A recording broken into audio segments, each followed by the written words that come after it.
qui s'intitule Sade et qui paraît dans la collection Le Chemin chez Gallimard. Alors, je vais d'abord demander à Alain Blottière de nous situer à la fois le lieu et l'époque de votre roman, parce que c'est un lieu un peu magique, il faut bien le dire.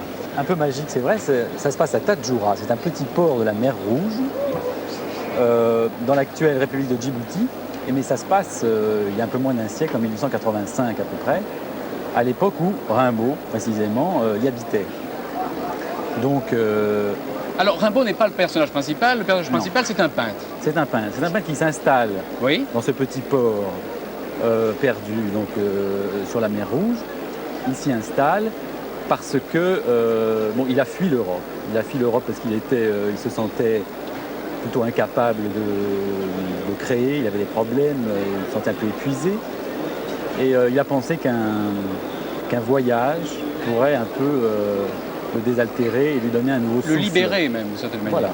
Alors, au lieu de se libérer, eh bien, il va rencontrer il va devenir prisonnier. Il va devenir prisonnier d'un esclave, ce qui paraît un peu bizarre.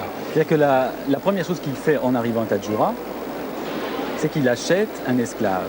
Bon, on lui propose des esclaves adultes, mais il ne se sent pas du tout capable de devenir le maître d'un égal en poids et en âge. Alors il décide d'acheter un enfant. C'est un enfant à quel âge?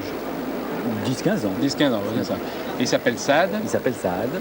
Et il va le peindre, il va le dessiner. Il va tenter. Il va tenter de le peindre. Mais il va s'avérer peu à peu que cet enfant et cet esclave éthiopien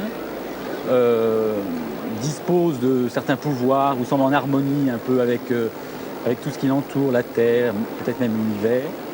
Et le peintre va se trouver devant un modèle absolument il n'arrive pas à le peindre. Il se trouve devant un corps idéal, devant un enfant investi de pouvoirs mystérieux, et il est paralysé devant ça, il n'y arrive pas. C'est lui qui devient l'esclave de son esclave. Voilà.